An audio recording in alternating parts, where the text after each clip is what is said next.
It's been a long time and there's no closure. You know, I feel like the story needs to be told. I don't even know if I should be here or not, but still gotta pay the bills. This is like a little, was that Chernobyl? These are the faces of disaster recovery, the people whose lives changed due to a catastrophe in their backyard. And the saddest thing is all people are asking for is the truth. We just want the answers. I looked nationwide to see if there's any support groups for man-made disasters, people with medical trauma after man-made disasters, and it doesn't exist. We just feel like we've been forgotten. This week on The Race, we show you the true impact of man-made disasters and the effort to hold people accountable in their aftermath.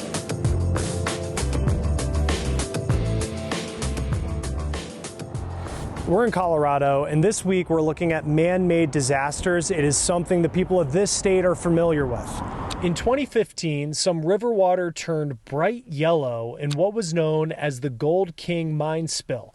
Wastewater flowed into major waterways. There were major concerns about the water's safety and what it might do to people's homes or livelihoods. It's a story we see repeated in neighborhoods across the country. Sometimes it's a water issue, sometimes it's a train derailment, sometimes it's the largest methane leak in U.S. history. Dan Grossman looked into that in a California neighborhood where people, years after this leak, are still trying to move forward. Rana didn't want us to use her last name, but you're going to learn a lot about her over just the next few seconds. Yeah. And how a gas leak next to her home in 2015 changed nearly everything about her life. Sure, I'm really nervous. This is like a big thing for me. Including the anxiety that comes from something as routine as this interview. So, been traumatized on multiple levels. Yeah.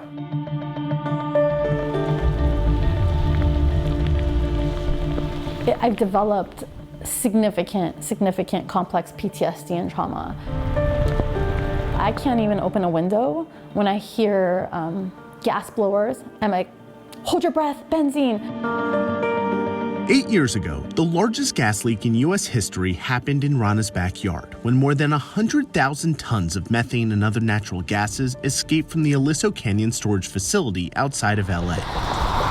It was the equivalent to what the entire LA region emits in 3 months. The company in charge of the site, Southern California Gas Company, paid up to $1.8 billion in civil lawsuits under the condition it could deny any wrongdoing.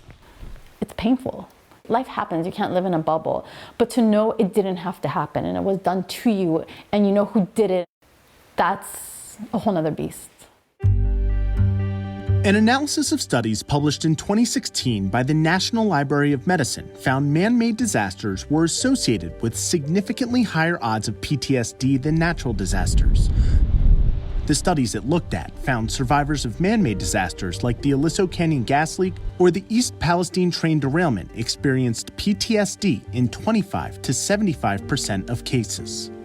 It's a grief process, and people are triggered in different ways for different things. Dr. Elizabeth Sather is a clinical psychologist and says in many cases, the PTSD symptoms can mirror what even combat veterans go through, since these man-made disasters challenge how safe someone feels in their own home. What's going on in the world, I can go in my bedroom, my living room, close the door, and keep the rest of the world out.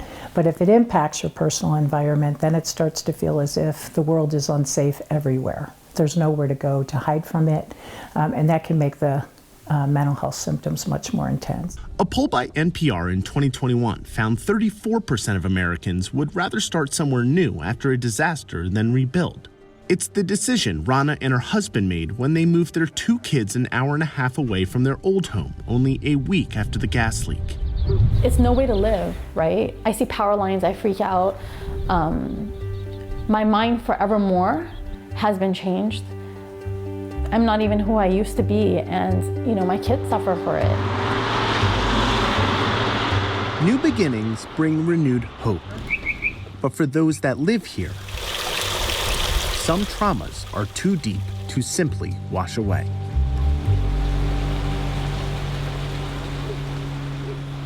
Next on The Race, we look at the lingering impact of the toxic train derailment in Ohio and how Scripps News journalists helped hold the company's leaders accountable. When you see that those filings and you start piecing it together, what is that moment like as a reporter?